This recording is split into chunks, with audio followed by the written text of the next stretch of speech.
അന്ന് വിസ്മയ ടെറസിൽ പാടുന്നതായിട്ട് സംശയിച്ച കാര്യം ഞാൻ വിളിച്ചു പറഞ്ഞിരുന്നല്ലോ. അതിനുശേഷം ഞാൻ അവളെ ശ്രദ്ധിക്കുമായിരുന്നു. ഇന്ന് അഖിയും ശ്യാമയും കൂടെ കാര്യങ്ങൾ പറഞ്ഞ് പുറത്തിറങ്ങുന്നത് കണ്ട് ഞാൻ അവരെ പിന്തുടർന്നു.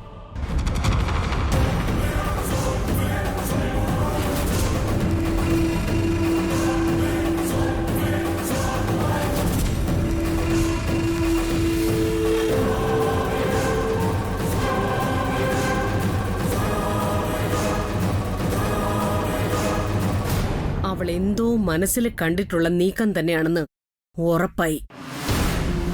സത്യം പറഞ്ഞ അരുന്ധതി, എന്തൊരു രാഗമാ! ഞാൻ വാസ്തവത്തില് അതിശയപ്പെട്ടുപോയി. സ്വപ്നം കാണാണെന്ന് ആദ്യം വിചാരിച്ചത്. ശ്യാമ ചുണ്ടനക്കുന്നു, മറ്റാരോ പാടുന്നു, അങ്ങനെ.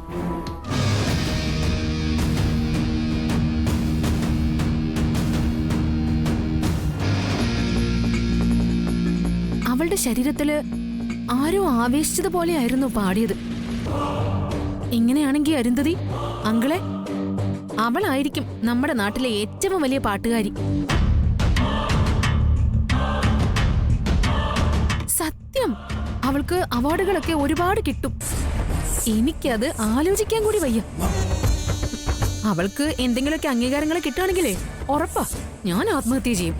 അവള് പാടുന്നത് നിനക്ക് മാത്രമല്ല, പലർക്കും പ്രശ്നം.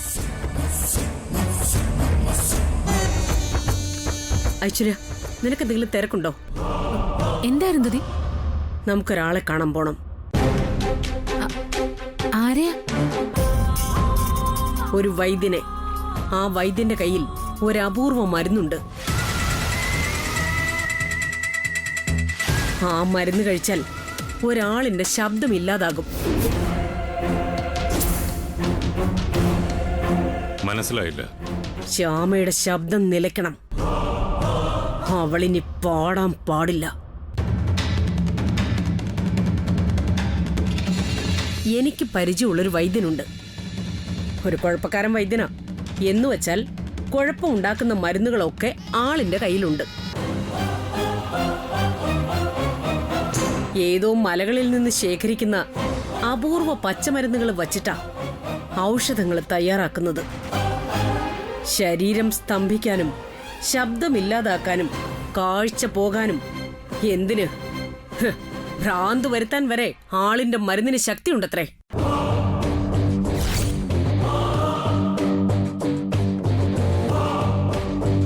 ഐശ്വര്യ, നമുക്ക് അയാളെ ചെന്ന് കാണാം. പറഞ്ഞറിഞ്ഞതൊക്കെ വാസ്തവമാണോ, ഇതിനൊക്കെയുള്ള മരുന്നുകൾ ഉണ്ടോ എന്നൊക്കെ ആദ്യം ഉറപ്പിക്കണം. അങ്ങനെ മരുന്നുണ്ടെങ്കിൽ ശ്യാമ ഇനി പാടില്ല. ഇത്തരം മരുന്നുകളൊക്കെ പണ്ട് കാലത്ത് ഉണ്ടായിരുന്നു എന്നൊക്കെ കേട്ടിട്ടുണ്ട്. പക്ഷേ ഇപ്പൊ അങ്ങനത്തെ മരുന്നുകളൊക്കെ ഉണ്ടോ? എനിക്കത്ര വിശ്വാസം തോന്നുന്നില്ല.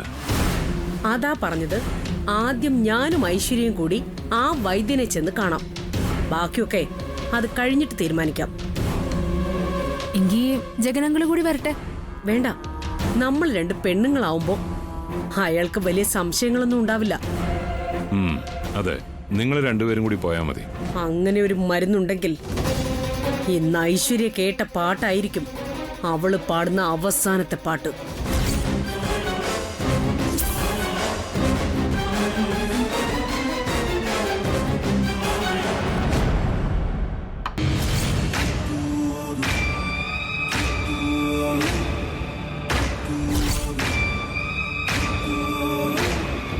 ഇരുന്നോളൂ. എന്നെ അറിയില്ലേ? ഞാൻ അരുന്ധതി, പാട്ടുകാരിയാ. മുൻപൊരിക്കൽ പരിചയപ്പെട്ടിട്ടുണ്ട്. അറിയാം. വൈദ്യർ ഇവിടെയാണോ സ്ഥിരമായിട്ട് താമസിക്കുന്നത്? മുമ്പൊരിക്കൽ കണ്ടത് മറ്റൊരു വീട്ടിലാണെന്ന് തോന്നുന്നു. അങ്ങനെ ഒരിടത്ത് തന്നെ ഒരു താമസം ഇല്ല. സാഹചര്യം അനുസരിച്ച് മാറിക്കൊണ്ടിരിക്കും. ആട്ടെ, ഇപ്പൊ വന്നതെന്തിനാ? വൈദ്യരുടെ ഒരു സഹായം വേണം. എന്ത് സഹായമാ വേണ്ടേ? ഇതാരാ? ഇതെന്റെ അടുത്തൊരാളാ, വിശ്വസിക്കാവുന്ന ആളാ. ആ ശരി, കാര്യം പറഞ്ഞോളൂ. വൈദ്യരുടെ പക്കൽ ചില അപൂർവ മരുന്നുകൾ ഉണ്ടെന്നറിയാം. അതിലൊരു മരുന്ന് വാങ്ങാനാ ഞങ്ങൾ വന്നത്.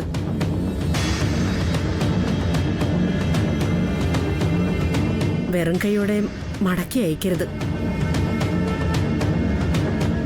എനിക്ക് അങ്ങനെയുള്ള മരുന്ന് വിദ്യകളൊന്നുമില്ല. നിങ്ങൾ പോയിക്കോളൂ.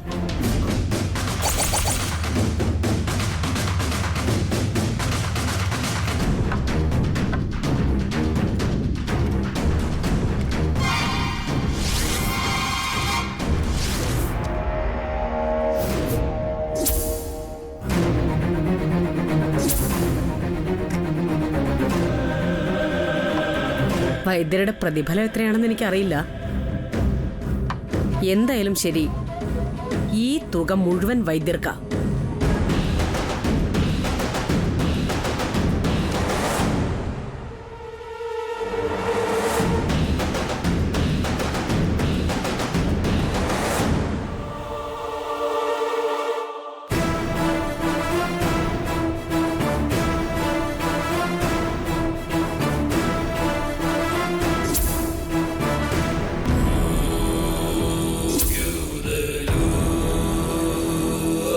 പറഞ്ഞോളൂ. ഒരാളുടെ ശബ്ദമില്ലാതാക്കണം. ആ ആളിനെ കൊണ്ട് നിവൃത്തിയില്ലാതായിരിക്കുന്നു വൈദ്യരെ. അങ്ങനെ ഒരു സാഹചര്യത്തിലാ ഞാൻ വൈദ്യരെ കാണാൻ വന്നത്. ഞങ്ങളെ ഒന്ന് സഹായിക്കണം. ആ ആളുടെ ശബ്ദം എന്നേക്കുമായിട്ട് ഇല്ലാതാക്കി തരണം. സ്ത്രീക്കാണോ പുരുഷനാണോ മരുന്ന് കൊടുക്കേണ്ടത്?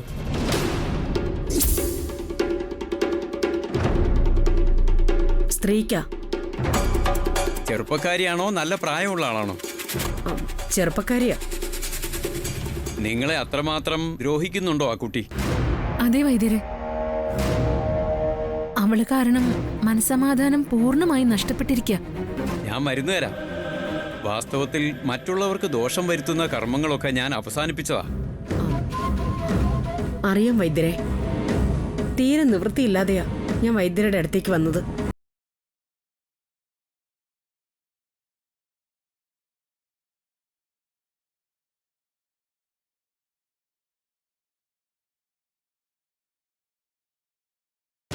ഇത് കഴിച്ച് കിടന്നുറങ്ങി ഉണരുമ്പോൾ ശബ്ദം പോയിട്ടുണ്ടാവും. മരുന്ന് കഴിച്ച ആളിന് അപാര വേദനയായിരിക്കും. തൊണ്ടയൊക്കെ മുറിഞ്ഞു വീഴും പോലെ തോന്നും. വെള്ളം കുടിക്കാൻ പോലും പ്രയാസമായിരിക്കും. വേണം, അവള് വേദന അനുഭവിക്കണം. ഇനി എന്തൊക്കെ സംഭവിച്ചാലും എന്റെ കയ്യിൽ നിന്ന് മരുന്ന് വാങ്ങിയവരുടെ പേര് ഞാൻ പറയില്ല. അതുപോലെ എന്റെ പേരും പുറത്തു പറയരുത്. വൈദ്യർക്ക് വിശ്വസിക്കാം. കൊന്നാലും ഞങ്ങൾ വൈദ്യരെ ഒറ്റുകൊടുക്കില്ല. എന്നാ ഇറങ്ങിക്കോളൂ. ശരി വൈദ്യരെ. ശരി.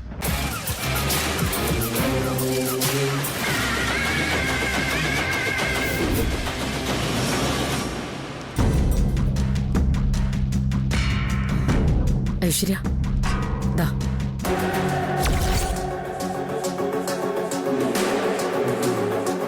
നോക്ക ഐശ്വര്യ, ഇത് വൈദ്യര് പറഞ്ഞ രീതിയിൽ പാലിൽ ചേർത്താണ് കൊടുക്കേണ്ടത്. പക്ഷെ ഒരിക്കലും നീ ഇത് നേരിട്ട് കൊടുക്കാതിരിക്കാൻ ശ്രമിക്കണം. അല്ല, ഞാൻ കൊടുക്കാതെ പിന്നെ എങ്ങനെയാ? ആ വീട്ടിലെ മറ്റാരെങ്കിലും കൊണ്ടുവേണം ഈ മരുന്ന് അവളെ കൊണ്ട് കുടിപ്പിക്കാൻ. വേറൊന്നിനും വേണ്ടിയല്ല. ഒന്നാമത് നീ കൊടുക്കുമ്പോ ശ്യാമയ്ക്കൊരു സംശയം തോന്നിയേക്കാം. അമൃതയോ അങ്ങനെ ആരെങ്കിലും ആയാൽ അങ്ങനെ ഒരു സംശയം ഉണ്ടാവില്ല. അത് ശരിയാ. അതുപോലെ ഈ മരുന്ന് കൊടുക്കുന്നത് അഥവാ ഒരു കുഴപ്പമാവുന്നൊന്നിരിക്കട്ടെ. അയ്യോ അരുന്ധതി, അല്ല, അത് പ്രശ്നമാവുന്നല്ല. ആ രീതിയിൽ എന്തെങ്കിലും ഇനി അഥവാ സംഭവിച്ചാൽ അപ്പൊ നമുക്ക് അത് ഗുണമായിട്ട് വരും. മരുന്ന് കൊടുത്തതിന്റെ പ്രശ്നങ്ങൾ മറ്റൊരാളിന്റെ മേലെ വന്ന് വീഴുകയേ ഉള്ളൂ. ഞാൻ അതിന്റെ രീതിയിൽ തന്നെ ചെയ്തോളാം. വൈദ്യര് പറഞ്ഞതൊക്കെ ശരിയായിരിക്കല്ലോ അല്ലേ? അവളുടെ ശബ്ദം എന്നേക്കുമായിട്ട് പോയി കിട്ടുമല്ലോ. പറഞ്ഞില്ലേ, ഈ വൈദ്യരെ വിശ്വസിക്കാം. ഫലം കൃത്യമായിട്ട് കിട്ടിയിരിക്കും. നാളത്തെ സൂര്യോദയം നമുക്ക് വേണ്ടിയുള്ളതാ.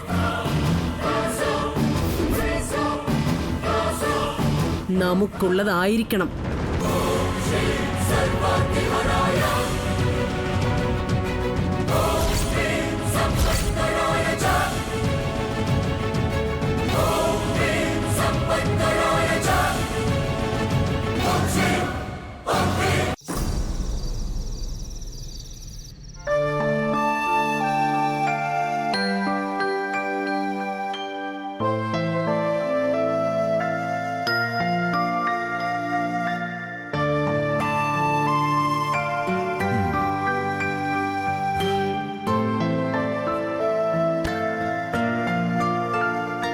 എന്താണ് ഇരുന്ന് ആലോചിക്കുന്നത്?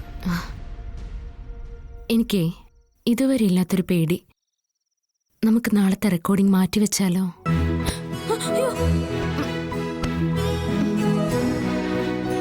നന്നായി. വലിയ തുകയാണ് അഡ്വാൻസ് തന്നിരിക്കുന്നത്. എന്തെങ്കിലും കാരണവശാൽ സോങ് കൃത്യമായിട്ട് കൊടുക്കാൻ പറ്റിയില്ലെങ്കിൽ കേസും കൂട്ടാവൂന്ന് മാത്രമല്ല, കുടുംബത്തിനെ നാണക്കേട്. എടോ, അറിയാലോ, തനിക്ക് വേണ്ടിയാ ഞാൻ ഈ കമ്പനി തുടങ്ങിയത്. താൻ പാടുന്നു, പ്രശസ്തയാവുന്നു, ലോകം മുഴുവനും തന്നെ ബഹുമാനിക്കുന്നു. അതെനിക്ക് കാണണം. അതിനു വേണ്ടിയാ ഞാൻ ഇതൊക്കെ ആരംഭിച്ചത്. താനിങ്ങനെ സംശയിച്ചും പേടിച്ചു നിന്നാ എന്റെ കോൺഫിഡൻസ് പോവും. അയ്യോ സർ, സോറി. ഞാൻ വെറുതെ എന്തോ ചിന്തിച്ചിട്ട് പറഞ്ഞതാ. ഞാൻ ഓക്കെയാ. നാളത്തെ പാട്ട് ഞാൻ തകർക്കും. ആണോ? അടിപൊളി. അങ്ങനെ പറ. മഹേന്ദ്ര സാറാ വിളിക്കുന്നത്. Hello sir. ഹലോ അഖിൽ, നാളെ റെക്കോർഡിംഗ് അല്ലേ? അതെ സർ. നാളെ റെക്കോർഡിംഗ്. 3 ദിവസത്തിനുള്ളിൽ സൗണ്ട് റെക്കോർഡിംഗ് കഴിഞ്ഞ് സോങ് അവിടെ എത്തും. Good good good. ചിലപ്പോൾ നമ്മുടെ കമ്പനിയുടെ ആൾക്കാർ അവിടെ ഉണ്ടാവും. Okay sir, no problem. Welcome. അപ്പോൾ നമ്മുടെ പാർട്ട്ണർഷിപ്പിലെ ആദ്യ സംരംഭം ഗംഭീരമാവട്ടെ. Thank you sir. Okay okay.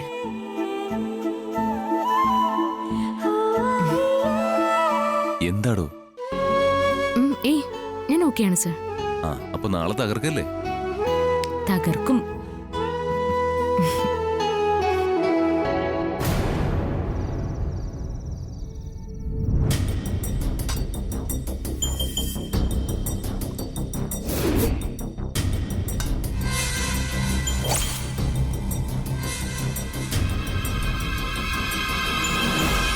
അമൃതയെടുത്ത് എങ്ങനെയെങ്കിലും അടുക്കളയിൽ നിന്നും പുറത്താക്കണം. എന്നിട്ട് പാലിന് മരുന്ന് ചേർക്കണം.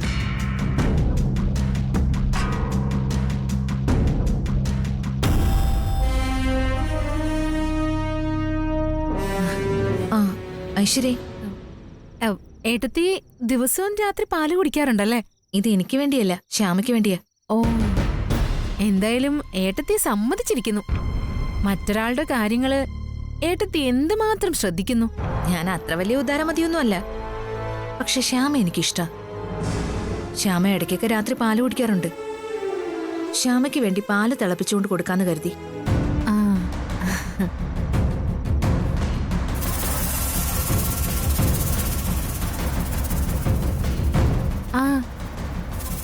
ഏട്ടത്തി മഴ വരുന്നുണ്ടെന്ന് തോന്നുന്നു. ടെറസില് ഉണങ്ങാനിട്ടിരുന്ന തുണിയൊക്കെ എടുത്തായിരുന്നോ? അമ്മ എടുത്തു കാണുമല്ലോ.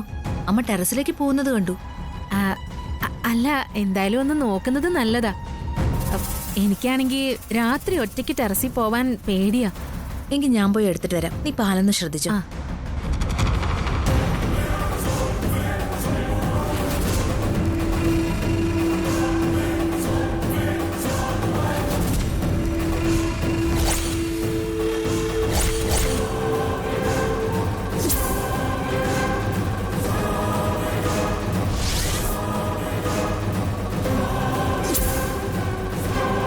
ഐശ്വര്യ, എന്താ ഏടത്തി? ഞാനേ സ്റ്റൗവില് തീ ഒന്ന് കുറയ്ക്കാൻ വന്നതാ.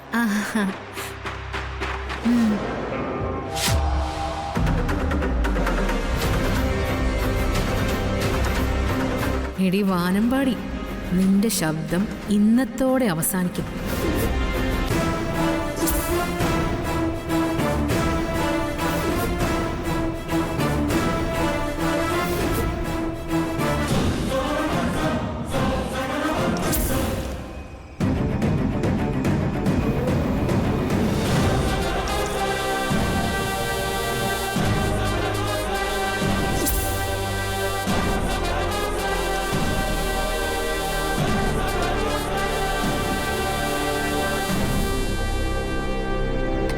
തുണിയൊക്കെ എടുത്തിരുന്നു ഐശ്വര്യ?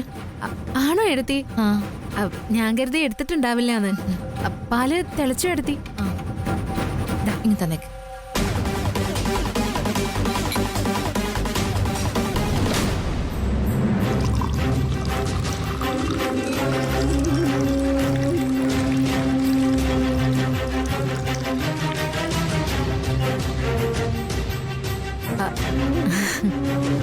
ശ്യാമയ്ക്ക് കൊടുത്തിട്ട് വരാം.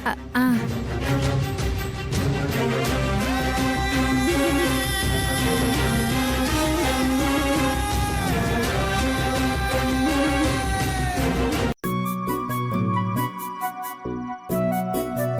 ആ ശമേ, നാളെയും ഇന്ന് എഴുന്നേറ്റ സമയത്ത് തന്നെ ഉണരണം. ഇനി പ്രാക്ടീസ് മുടക്കം കൂടാതെ നടത്തണം. സൺഷൈൻ കമ്പനി ഒരു വലിയ തുകയാണ് അഡ്വാൻസ് തന്നിട്ടുള്ളത്. അവര് പ്രതീക്ഷിക്കുന്നതിലും മുകളിൽ നിൽക്കുന്ന സോങ് വേണം നമുക്ക് കൊടുക്കാൻ. അതെ സർ, ഞാനും അത് ഉറപ്പിച്ചിട്ടുണ്ട്. ഇനി പ്രാക്ടീസ് കൃത്യമായിട്ട് തന്നെ നടത്തിയിരിക്കും.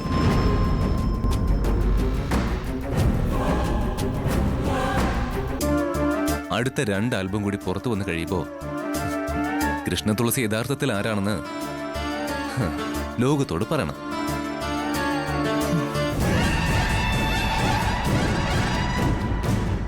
ശ്യാമേ, എടുത്തേ കൊണ്ട് തോറ്റല്ലോ. രാത്രി വല്ലപ്പോഴും പാല് കുടിക്കുന്ന ഇഷ്ടമാണെന്ന് ഞാൻ അറിയാതൊന്ന് പറഞ്ഞുപോയി. ദാ ഇപ്പൊ ഇതൊരു വ്രതമാക്കിയിരിക്കുക. എടുത്തി, ഇനി ഈ നേർച്ച വേണ്ട. പാല് വേണമെങ്കിൽ ഞാൻ തന്നെ വന്ന് എടുത്ത് കുടിച്ചോളാം. ആയിക്കോട്ടെ. ഇനി പാൽ ഇങ്ങോട്ട് കൊണ്ടുവന്ന് ഞാൻ ബുദ്ധിമുട്ടിക്കുന്നില്ല.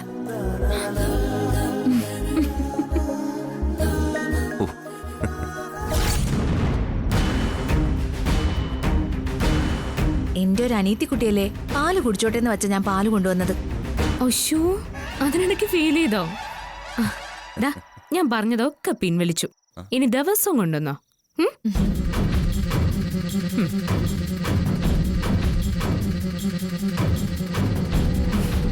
അതൊന്നും വേണ്ട മോളെ, ഇന്നത്തോടെ നിന്റെ കഥ കഴിഞ്ഞു.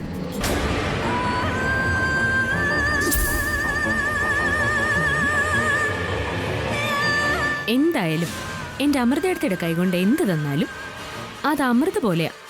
മതി മതി, വല്ലാതങ്ങ് സുഖിപ്പിക്കണ്ട.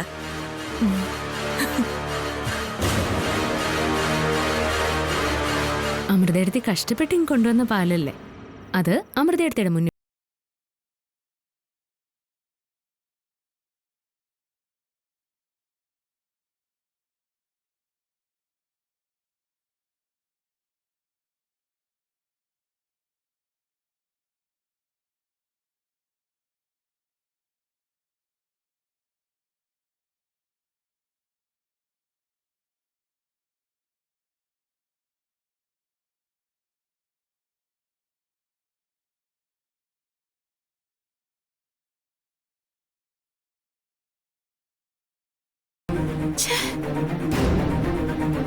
ശോ, എന്റെ അനീതി പാവല്ലേ. അവൾ കൂടി പകുതി കൊടുക്കണേ. എന്നാ ശരി, ഗുഡ് നൈറ്റ്. Good night.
ഞാൻ ചുമ്മാ അതൊന്ന് വരട്ടിയതല്ലേ.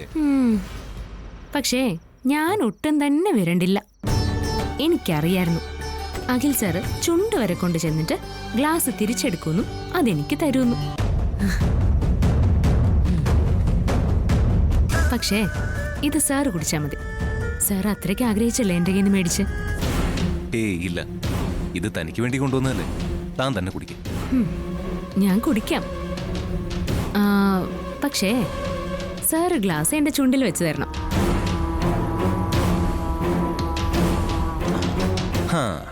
ഇങ്ങനെയുള്ള അവസരങ്ങൾക്ക് കാത്തു നിൽക്കുകയല്ലേ ഞാൻ.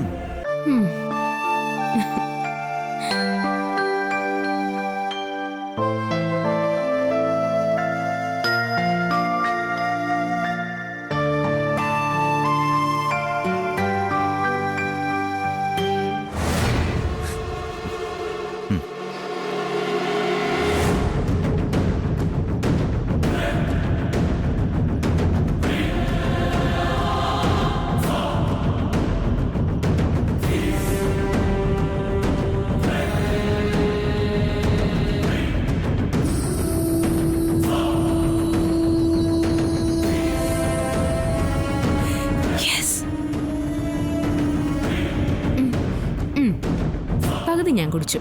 ബാക്കി പകുതി സാറ് കുടിക്കേ.